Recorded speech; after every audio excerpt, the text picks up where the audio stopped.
Welcome to the Vinyl Matters Podcast hier im Presswerk direkt bei Matter of Fact. Wir haben heute Andi Stunic, ein super geiler DJ aus Rostock hier, hat gerade ein richtig geiles House-Set gespielt, obwohl House nicht im klassischen Sinne, es war eher so Funk, Soul, also richtig geil. Fernab von dem, also stelle ich mir eigentlich so ein Warm-Up vor. Ne? Ein richtig geiles Warm-Up von House-Set. Ja, vielen Dank, dass ich das auch machen durfte hier bei euch. Du machst ja auch Warm-Ups oft, ne? Auf deinen eigenen Partys. Jetzt bei der House Nation speziell habe ich, glaube ich, dieses Jahr ein Warm-Up mal gespielt und als Sinti da war danach eher.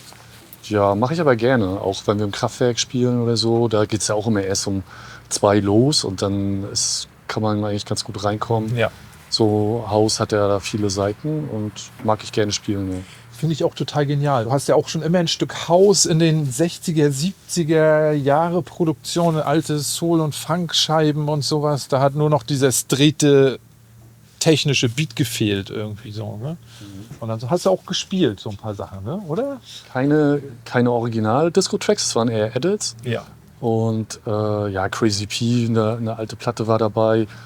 Eher so Edit-Sachen. Am Anfang so ein bisschen, würde ich sagen, so Cosmic, Balearic, Italo und hinten raus dann auch ein bisschen grooviger und ein bisschen Trance sogar. Nachher Acid, Breakbeat, ja, eine alte Vincenzo-Platte von 2008, Deep House.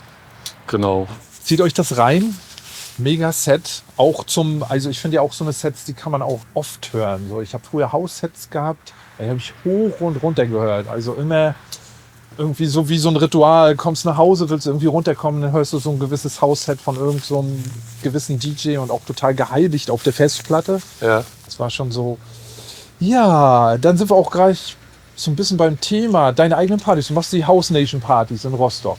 Ne? Genau, ja. Ja. Die haben wir 2018 mit einem Kumpel gegründet. Wir haben auch schon viele Jahre vorher Partys gemacht, aber da waren die Leute dann immer nicht so auf House eingestellt. Dann hieß es immer, spiel doch mal ein paar 80er oder spiel doch mal was zum Tanzen. Und wir haben aber schon die ganze Zeit, wollten natürlich House spielen, weil wir das am liebsten mögen. Und dann haben wir immer gesagt, so jetzt reicht's, jetzt müssen wir eine Party machen, suchen wir uns eine Off-Location, wo sonst auch keine Partys stattfinden und schreiben da House rauf. Ne? Und, Genau. Das war uns wichtig und House Nation. Nation steht auch so ein bisschen für Community, weil wir natürlich auch irgendwie Teil einer Community sein wollten und nicht immer nur das mit bei uns im Kinderzimmer oder auf unseren kleinen Veranstaltungen, wo das jetzt eigentlich gar nicht so im Fokus steht, die Musik. Da wollten wir auch uns mit anderen DJs austauschen, mit den Leuten und andere Leute einladen. Ja, dieser Austausch, der Teil der Community zu sein, das war uns einfach wichtig und das hat auch super funktioniert. Und ich glaube, ihr habt ja auch schon so eine mit der Zeit jetzt auch so eine House-Szene geschaffen. Ne? So, also Leute, die dann regelmäßig kommen, die wissen, woran sie sind. Wo ich letztes Mal auf der House Nation war, also es war so, hat sich so angefühlt wie so ein Familientreffen so von Anfang an. So alle irgendwie ein Vibe, alle ein Smile im Gesicht. So, ne? Aber das haben ja diese Partys sowieso.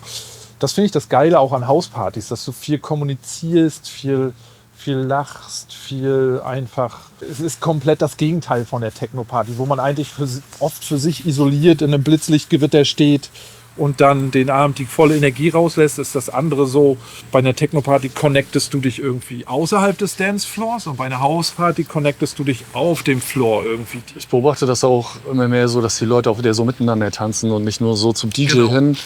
Und dadurch, dass die Bühne 602, in der wir jetzt meiste Zeit sind, auch so 2 Ebenen hat man auch die Möglichkeit, nochmal rauszugehen auf die Terrasse, eben auch ein bisschen zu schnattern. Ich würde auch sagen, es ist schon eine Ü30-Party eigentlich. Ja. Ne?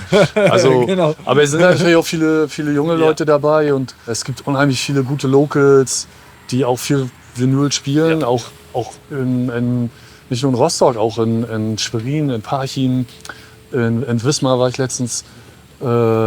Also gibt es richtig gute DJs, die wir alle einladen und wo ich mich auch freue, halt mit denen in den Austausch zu kommen. Ja, irgendwie haben wir das so über die Jahre, hat das geklappt, dass immer mehr Leute gekommen sind. Ja. Wir haben auch angefangen in einer kleinen Kneipe mit 80 Leuten und haben wir nur Locals gespielt. Uns war dann der Sound wichtig, die Deko, also viele Kleinigkeiten, die meiner Meinung nach zu einer guten Party dazugehören. Auch die Tür muss vernünftig sein, freundlich, aufgeschlossen. Genau, ja. Visuals hatten wir am Anfang noch und Genau, da mittlerweile sind wir so ein Kern von 6, 7 Leuten, Freundeskreis, die das alle ehrenamtlich machen. Das ganze Geld, was wir verdienen, geht in die Party. Oder jetzt ja auch seit 2 Jahren, dass wir uns mal ein paar alte Heroes aus Berlin holen können. Zum Beispiel DJ Jauche war da, Iron Curtis und Sinti jetzt in der letzten Zeit. Genau, Iron Curtis hatte ich verpasst. Das hatten wir auch hier auf dem Schirm. So, Iron Curtis in Rostock. Und dann ist ja auch ein super Highlight. Auch Sinti letztes Mal in Rostock, mega Highlight gewesen. Ja. Ich weiß noch, 4 Stunden auf dem Floor, dein Warm-up, dann sie. Irgendwie habe ich schon lange nicht mehr gemacht, so, und auch so viel Spaß gehabt dabei. Ja, habe ich auch gefreut, dass ihr da wart. So hat man auch gemerkt. War richtig, richtig klasse Highlight. So. Daniel hat Warm-up gespielt, genau, auch richtig gut. Nietzsche hat das Warm-up gespielt, Daniel Nietzsche, ne? Genau, ja. Und du hast nach ihr gespielt. Ne? Genau. Ja. Danke an unseren Kameramann, der technische. Sören war ja auch da. Sören hat ja auch in der Mitte des Dancefloors abgeschickt. Habe ich gesehen, ja. Hier ist jetzt nicht mit Rauchen.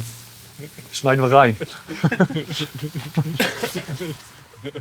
Unser Operator hier, ne? Der kommt ab und zu raus und raucht heimlich. Das heimlich klappt nicht, weil hier habe ich mein Büro. Hier. Dann haben wir hier noch den besten Griller, ne? Den Griller, der uns ja immer unterstützt. Bestimmt hier so. Boah, ich muss mal eine halbe Bratwurst, ey. Hallo! Auch Ich nehme die andere halbe. Genau. Sehr gut. Top. Du nicht? Nee, alles gut, aber ich hab Hunger. Das gleich. Frag ich doch noch, wie er zur Musik gekommen ist und so. Na ja, das kommt ja noch alles. Okay, Seit wann legst du auf? So? 17? Also jetzt 39, also 22 Jahre eigentlich. Boah, ist geil. Also noch seit 22 Jahren legst du auf. Genau, Entschuldigung. DJ August, den kennst du ja auch. Ja. Wir waren gute Schulfreunde. Ja. Und der hatte schon das Setup alles zu Hause. Genau, und dann da war ich auch, irgendwann habe ich ihm die abgekauft und wollte das auch unbedingt machen. Hat er die verkauft? Und die er sich danach gekauft hat, habe ich jetzt bei mir immer noch stehen. Das sind so alte Westtacks. Und ich wollte erst Hip-Hop auflegen, habe dann gemerkt, so, ist doch ein bisschen schwierig. Und dann hat er mir so ein bisschen ein paar Hausplatten gezeigt. Weiß ich noch, DJ Sneak, Disco Erotica, die erste Vinyl. Ja. Und dann war so, alles klar, das ließ sich auch erstmal viel einfacher mixen und ist ja auch alles sample-basiert. Ist ja auch genau wie der Hip-Hop, den ich so mag aus den 90ern. Greift ja auch aus Samples, Disco, Soul und Funk zurück. Und dann hat man erstmal so gecheckt, was das überhaupt alles für eine Bandbreite hat, diese Musik. Und ja, also irgendwie sind wir dann dabei geblieben. Ne? Und, du machst auch die Pop-KW. Genau, wir sind ja ein gemeinnütziger Verein und wir sind 3 Leute. Das ist einmal meine liebe Kollegin Ulrike, dann die liebe Martha. Die hast du ja beide auch beim Sommerfest hier kennengelernt. Martha macht ihre Ausbildung gerade auch zur Veranstaltungskauffrau. Ulrike ist schon ganz lange dabei. Und dann haben wir noch einen 4-köpfigen Vorstand, auch Daniel Nietzsche unter anderem, Gunnar Lars, Nelly Welskop und Sascha Sauerborn. Ja. Genau, so sind wir ein gutes Team. Meine Kollegin Ulrike, die macht ganz viele Nachwuchsförderprojekte, so niederschwellig in der Breitenförderung, in strukturschwachen Regionen, Torgelow, Lage, Grimm. Da passieren dann Ferienprojekte, wo die Kids dann eben mal eine Loopstation ausprobieren oder Gesang, Breakdance. So gestalten die Woche über ein Programm, was sie dann am Ende aufführen. So, also die Definition der Pop-KW ist praktisch Landesverband für populäre Musik und Kreativwirtschaft. Genau, ja, ein langer Name, muss ich auch ewig eintippen.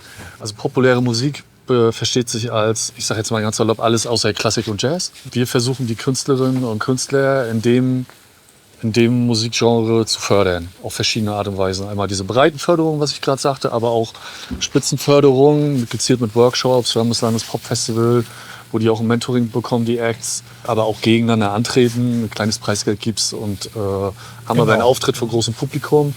Wir haben einen Festivalgagenfonds und einen Clubgagenfonds, den wir zusammen mit dem Kulturministerium MV betreiben, wo wir direkt auch Musikspielstätten und Festivals fördern können, aber natürlich auch die Künstlerinnen und Künstler in MV, Nachwuchskünstlerinnen natürlich. Und wir machen den Popfisch zusammen mit dem Fischfestival, das ist das Musikvideo Award. Ich glaube sogar in deutschlandweit gibt es da gar nicht, gibt es nur 1 oder 2, wo man sich mit Musikvideos bewerben kann. Darüber hinaus wollen wir natürlich auch die Akteure der Musikszene in MV sichtbar machen. Da wird es bald einen Pop-KW-Atlas auch geben. Und wir haben auch einen YouTube-Kanal, wo wir verschiedene Akteure vorstellen. Zum Beispiel Musikspielstätten, Kollektive, die Veranstaltungen machen. Wir erklären aber auch in kleinen Videos, was machen Labels eigentlich, was macht das Festivalbündnis, was wir auch betreiben, wo Daniel Nitsch quasi die treibende Kraft ist. Das ist ein Netzwerk aus kleineren Festivals hier in MV. Irgendwie müssen wir gucken, dass wir die gesamte Szene einmal sichtbar machen, damit die Acts, die hier auch groß werden sollen und vor allem auch bleiben sollen hier im Land, nicht nach Hamburg oder Berlin abhauen, auf einen Blick eine Übersicht darüber haben, wo habe ich ein Label, wo habe ich ein Tonstudio, wo kann ich mir mal was ausleihen, wo kann ich Platten pressen. Geile Idee. Und geiles, vor allen Dingen mit dem Kulturministerium zusammen und dann die ganzen Fördertöpfe und den Artists auch wirklich sagen, hey, ihr könnt hier dort euch bewerben, dann gibt es wieder einen neuen Förderern für diese und diese Sachen. Ich kenne das ja auch dann, auch in der Corona-Zeit dann viel geholfen, den ganzen lokalen Künstlern dann. Ja, das war das Neustadt Kulturprogramm, was da ganz wichtig war auf Bundesebene, ne, wo die Musikspielstätten, die Festivals, die gezielt auch gefördert wurden. Das läuft leider aus. Und deswegen bin ich total dankbar dem Kulturministerium, dass wir diese Gagenfonds weitermachen können. Ja. Weil eine direkte Künstlerinnenförderung, da gibt es jetzt gar nicht so viele Fördertöpfe oder so umfangreiche Fördertöpfe auch, von denen die Acts profitieren können. Ja, die Stadt Rostock ist natürlich, das Kulturamt ist natürlich noch ein wesentlicher Fördermittelgeber. Aber wir wollen der Verband sein, wo man hingehen kann, wo man Know-how abgreifen kann, wo man Anknüpfungspunkte findet, ein Netzwerk, in dem man sich dann bewegen kann und austauschen kann. Ja, und da sind wir dabei. Geile Sache. Wenn ihr irgendwie aus Mecklenburg seid, also aus dem Teil hier von Deutschland, irgendwie Künstler seid, Label oder sonst irgendwie Pop-KW, Landespop-Festival, ne, auch ganz wichtig. Da wir sponsoren da einen Gewinner. Die kriegen eine Platte von uns gesponsert. Erste und zweite und dritte Platz, glaube ich, die kriegen schon was. Ja. Ne, was Vernünftiges. Und wir haben dann hier aus dem Werk, wir haben dann so eine eigene Jury und sagen, hey, der kriegt oder die kriegt dann noch eine Plattenpressung, eine komplette von uns. Ja, also eigentlich irgendwie der insgeheime Hauptpreis eigentlich auch, ne? Also ja, schön. Ja. Gerade für Nachwuchsacts können sich das eigentlich nicht leisten. Deswegen sind wir total dankbar, dass ihr das sponsort. Und die Künstler kommen ja auch immer vorbei und wir sehen dann, wie dankbar die sind. Die kriegen dann hier auch eine Führung und alles sowas. Ja, und das hat man ja auch am Sommerfest. Wir haben ja unser Sommerfest bei euch hier gefeiert. Genau, hier, Studio Sommerfest 2. Mit der Pop-KW. Das war auch genial. Gibt es auch eine Reportage? Wollt ihr runter scrollen, da ist dann irgendwo was. Und da hat man ja auch gesehen, du hattest ja 2 Presswerkführungen gegeben, wie groß das Interesse auch war. Ne? Genau, das mag ich ja auch so bei euch. Ihr seid ja ein offener Ort. Hier kann man ja, du hast ja mal zu mir gesagt, man kann hier jederzeit klingeln. Genau. Du machst auf und kriegst sofort eine Presswerkführung.